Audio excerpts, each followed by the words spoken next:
আমরা সবাই ভাবি আরেকটু শিখি, আরেকটু ভালো সেট আপ হোক, আরেকটু পারফেক্ট হই, তারপর শুরু করব। আপনি কি জানেন আপনি আসলে আপনার ব্রেনের একটা বিশেষ ডিফেন্স মেকানিজমের শিকার, যেটাকে সাইকোলজিস্টরা বলেন অ্যানালাইসিস প্যারালাইসিস। অ্যানালাইসিস প্যারালাইসিস শুনতে কেমন অদ্ভুত লাগে, তাই না? কিন্তু আপনি যত বেশি পারফেক্ট হওয়ার চেষ্টা করছেন, আপনি তত বেশি আপনার ব্রেনের সফলতার সম্ভাবনাকে মেরে ফেলছেন আপনার নিজের অজান্তেই। চলেন আজকের এই ব্যাপারটা আমরা একদম সায়েন্স, নিউরো সায়েন্স এবং অনেক ধরনের থিওরির সাথে রিয়েল লাইফ এক্সাম্পল দিয়ে ব্যাখ্যা করার চেষ্টা করি। ইতালীয় অর্থনীতিবিদ এবং সমাজবিজ্ঞানী উইলফ্রেডো প্যারাডো একটা থিওরি পাবলিশ করেন, যেটার নাম উনি নিজের নামে দেন প্যারাডো প্রিন্সিপাল 80-20 রুল। যেই রুলটা মোটামুটি প্রায় সকল সাকসেস ব্যক্তিরা তাদের লাইফে অ্যাপ্লাই করে। বহুল প্রচলিত এই থিওরি অনুযায়ী আপনার 20% কাজ থেকে 80% রেজাল্ট আসে। আপনি যখন 100% পারফেকশন খুঁজছেন, তখন বাকি 80% সময়ের বিনিময়ে জাস্ট আপনি 20% বাড়তি ভ্যালু যোগ করছেন, অর্থাৎ আপনি সময় নষ্ট করছেন। একটু ঝামেলা লাগতে পারে, আমি বুঝিয়ে বলছি। উনি এই থিওরিটা আবিষ্কার করেন যখন সে তার বাগানে নোটিস করেন যে 80% ফুল আসে তার বাগানের 20% ফুল গাছ থেকে, এবং সে নোটিস করে পুরো ইতালির 80% জমির মালিক মাত্র 20% মানুষ। তারপরে সে এইটা অর্থনীতি এবং ব্যবসার পারপাসে খাটিয়ে দেখে, সেম আপনার 80% সেল হয় 20% কাস্টমারের কাছ থেকে। এডুকেশনের ক্ষেত্রে 20% বইয়ের মধ্যে 80% ইম্পর্টেন্ট মেসেজ থাকে। সব থেকে সহজ এক্সাম্পল যদি দিই, খারাপ স্টুডেন্ট যারা সারা বছর না করে পাশ করে, তারা এই 80-20 রুল দিয়ে পাশ করে, কারণ 20% পড়া থেকেই 80% প্রশ্ন রিপিট আসে।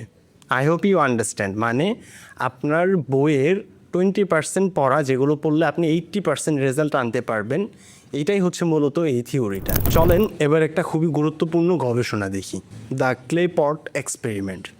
ফ্লোরিডা ইউনিভার্সিটির প্রফেসর জেরি উলসম্যানের একটি বিখ্যাত গবেষণা আছে।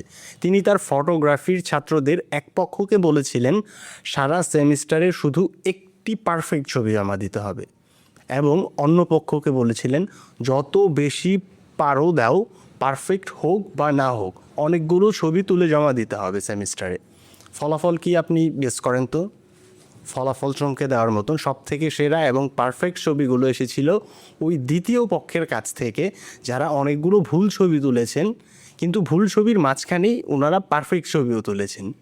তো আমরা এই গবেষণাটা থেকে কি বুঝতে পারলাম, যে আপনি যদি পারফেক্টের আশায় থাকেন, তাহলে অনেক সময় আপনি একটা জিনিস হয়তো বা শুরুই করতে পারবেন না।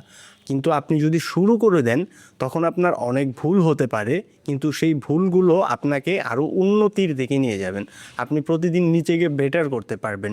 যেমন দ্বিতীয় পক্ষের স্টুডেন্টগুলো, তাদের কাজই ছিল অনেক ছবি তুলতে হবে, ভালো হোক কিংবা খারাপ হোক, পর্যাপ্ত পরিমাণের ছবি দিতে হবে। সো তারা অনেকগুলো ছবি তুলেছে এবং এর মধ্যে থেকে সব থেকে ভালো ছবিগুলো বের হয়েছে। অন্যদিকে যারা একদম পারফেক্ট খোঁজার চেষ্টা করছিল, তারা আসলে পারফেক্ট ছবিগুলো কিন্তু তুলতে পারে নাই, রাইট? সো আপনি এরকম লাইফে অনেক সময় ভাবেন যে হয়তোবা আরও কয়েকদিন পরে শুরু করা উচিত, আমি আরেকটু হয়তোবা নিজেকে গুছিয়ে তারপরে শুরু করতে হবে।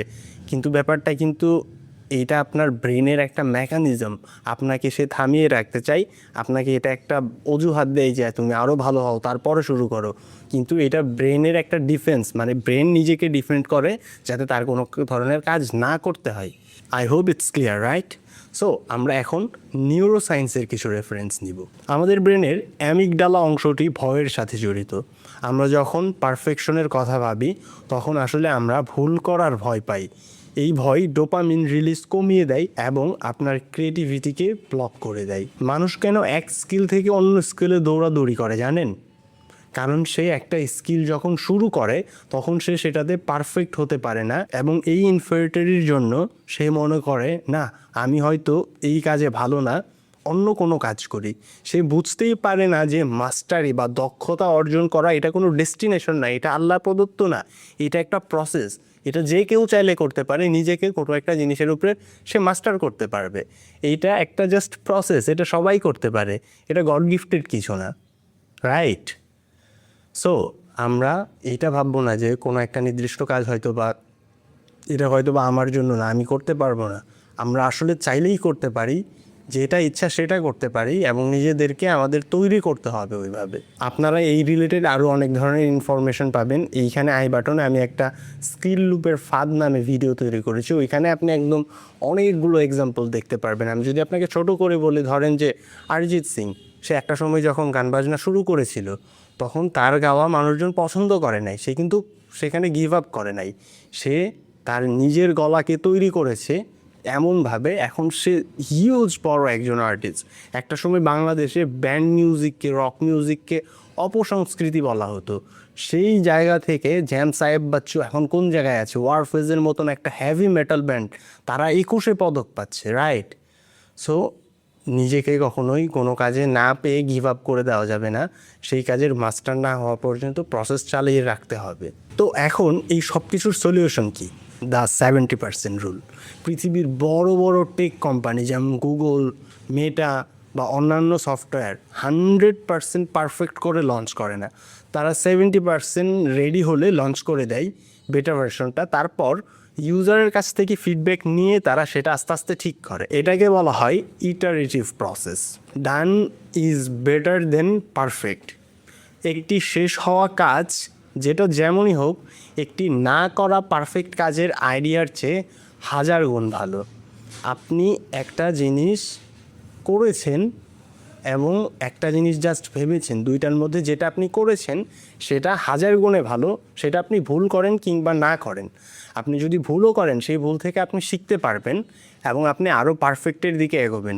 কিন্তু আপনি যদি শুধু ভাবেন যে আমি করব, কিন্তু আপনি যদি কাজটা না করেন, কোনো অ্যাকশন না নেন, তাহলে সেটার কোনো মূল্য নেই। কোয়ান্টিটি লিডস টু কোয়ালিটি, মানে আপনার কোয়ান্টিটি আপনাকে কোয়ালিটির দিকে নিয়ে যাবে। আপনি শুরু করে দিবেন এবং কোয়ান্টিটি দিতে থাকবেন, আপনি বেশি কাজ করতে থাকবেন। যখন আপনি একটার পর একটা কাজ করতে থাকবেন, তখন আপনার আস্তে আস্তে কোয়ালিটি বেটার হতে থাকবে।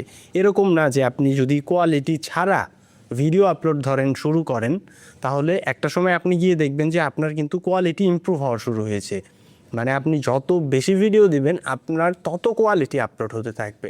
আপনি বিজনেসের ক্ষেত্রে বলেন, আপনার লাইফের ক্ষেত্রে বলেন, যে কোনো দিক থেকে আপনি যখন কোয়ান্টিটিতে ফোকাস করবেন, আস্তে আস্তে কোয়ালিটি কিন্তু আপনার বেটার হবে। কিন্তু আপনি যদি শুধু কোয়ালিটির উপরেই ফোকাস করেন, তাহলে আপনি একটা কোয়ান্টিটিও দিতে পারবেন না, রাইট? সো কোয়ান্টিটি আপনাকে আস্তে আস্তে কোয়ালিটি বেটারের দিকে নিয়ে যাবে।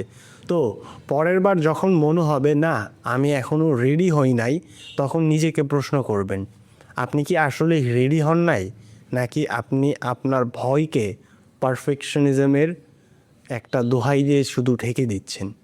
মনে রাখবেন, পৃথিবীতে কেউ সব কিছু শিখে আসে না, পারফেক্ট হয়ে আসে না। আমাদের নিজেদেরকে সেভাবে গড়ে নিতে হয়, আমাদের নিজেদেরকে পারফেক্ট করে তৈরি করতে হয়। I hope this video will make you minimum 1% better